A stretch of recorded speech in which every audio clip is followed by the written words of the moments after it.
Hey everybody, welcome back to another Judgment commentary, but today I'm going to be checking out the Castlevania Netflix anime series.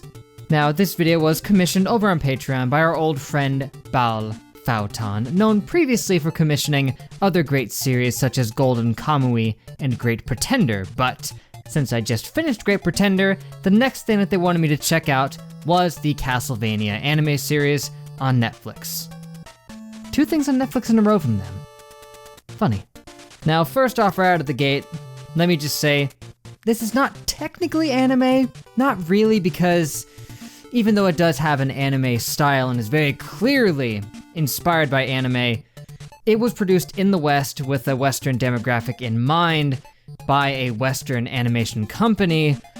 But from what I saw, many of the people who worked on it did work in the anime industry, and as I said, the anime inspirations are all over it, so calling it anime isn't really too much of a stretch. And it's just easier to call it that at this point, because the show is just officially called Castlevania. But yeah, I'm gonna be checking out the first 4 episodes of the series here, and I'm actually pretty interested in this because I remember when it first dropped, there was a lot of hype about it. Everybody was talking up how great the series was. I had heard of it, but I never got around to watching it, partially because I thought that maybe it might win a poll someday, but, well, it didn't win a poll, but I am still going to be checking it out because somebody asked me to. Now, when it comes to what I know about Castlevania going in, not too much. I was never extremely big on the Castlevania franchise before. I've played some of the games, specifically the first one. I played that one nearly all the way through, and I've played a little bit of Symphony of the Night, but otherwise, it was never really my favorite franchise growing up or anything, but it was something I was always aware of. But I doubt having any knowledge of the games is going to be all too integral to enjoying the frickin' anime series as a whole, so I'm sure I'll be fine. Now, apparently the Castlevania series has about 4 seasons or so, but each of them are relatively short compared to the typical anime season. They're about 10 episodes or so. Except the first season, which is way shorter than the other ones here. So short, in fact, that I'm going to be checking out the entirety of season 1 tonight because there's only 4 episodes in it. So that's cool.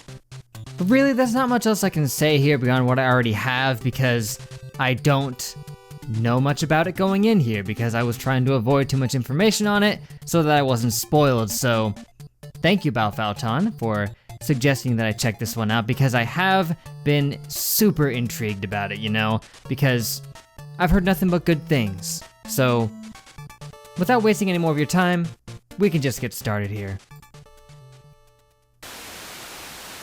So far what everyone has been saying is correct. Castlevania is awesome. I mean, they really knocked it out of the park so far with these 4 episodes. I mean, very, very good. I mean, one other thing I've noticed besides just the really good animation is the voice acting. The voice acting talent they got in on this just did a really good job. They sold it so well the entire time, man. Excellent.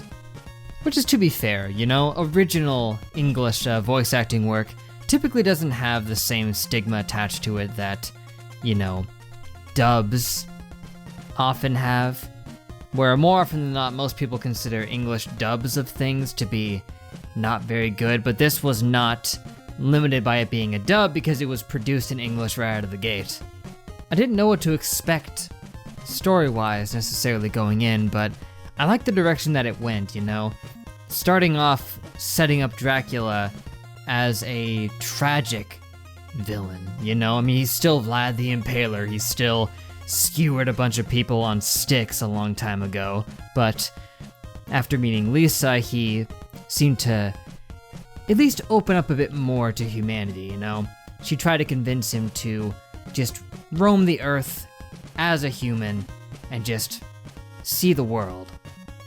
And he agreed to do it, and then because he also shared his knowledge of more advanced sciences with her, the people there mistook it for witchcraft, sorcery, and they did what people back then did.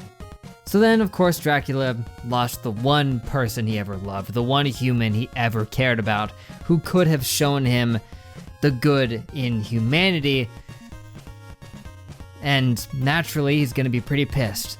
You can understand, because of course you'd be too. If you went off for a walk and your wife got burned at the stake, you'd be wanting some blood. But of course, Dracula just went completely off the rails, and the sympathy for his plight is lost a little bit when he just goes on to a complete genocidal rampage, sending off a bunch of demons to kill everyone. And Alucard, of course, tried to stop him, tried to tell him that there would be innocent people who had nothing to do with Lisa's death, but Dracula had to play the card of, well, anybody there could have stood up and said, no, let's not do this, but nobody did. And I mean, theoretically speaking, how does he know that nobody did do that? Because even if somebody did do that, they weren't gonna listen to him. It would take everybody rallying together to say, no, let's not do this, but everybody else, well, they'd pretty much been brainwashed. They were told she was an evil witch associating with Satan himself, so yeah, naturally they weren't too quick to try to jump to her aid, because they didn't even really know her, they were just going by what they were told. Which, yeah, it's not an intelligent thing to do, but it's the 1400s.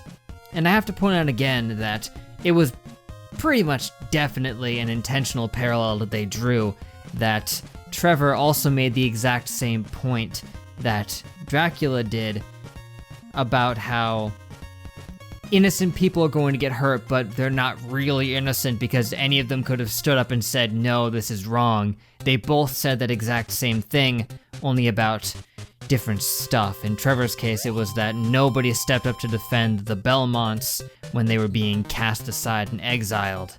So in his mind, all of them are guilty because none of them stopped it. Same as Dracula.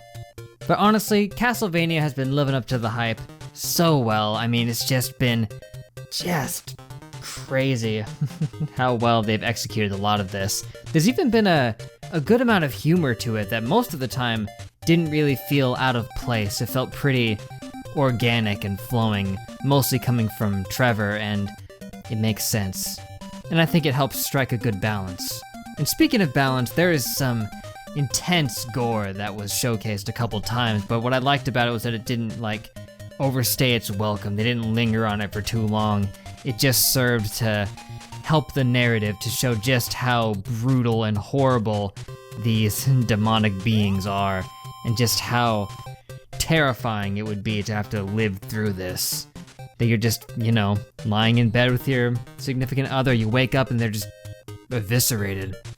And of course, the series depicting a common thing, of the corruption of those in religion here, with the Christian priests are the ones who caused all of this in their hubris, their arrogance.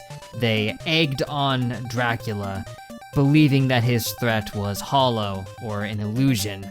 And it was alluded to by the bishop guy, the one who got kissed to death, that the archbishop had some foibles that he didn't want to get into, that he thought were what caused this downfall. But no, he's perfectly fine, even though it's totally his own drive for power that's causing this, which is, definitely not a sin or anything. But yeah, it is a tragic thing, men of God blinded by pride, losing their way and just becoming just as bad as the very sinners they so scorn, because they think themselves above them, and that is just not at all the attitude one should have. So yeah, so far, so good. Enjoyed that all the way through. Not much of a complaint to be found. I mean, sure, Trevor Belmont might have fallen down through some holes a whole bunch, but that's not exactly a complaint, it's just an observation. He even made a joke about it in the end. But for now, I think that's all I gotta say, guys, so thank you for watching. Make sure to leave a like and a comment if you enjoyed, subscribe to be updated on more Castlevania, that would be great, and thank you to Baal Phaoton for requesting Castlevania. I appreciate that because, as I've said a couple times now, I was curious to check it out because I had heard it was so good, and I'm glad that I finally have an opportunity to see it for myself, and it is really, really holding up. But now that the gang has been established, we'll see what other adventures we have in store. I think that first season did kinda speed run through things a little bit, but I don't think it was necessarily awkwardly paced. It was more like You know, these 4 episodes are kind of like one big movie, you know, just setting the stage, and that's probably why the rest of the seasons are all so much longer. This was the prologue, what sets us up for the rest of the show. I think that's how it is. But as I said, that's it. So till we meet again, I will see you guys later.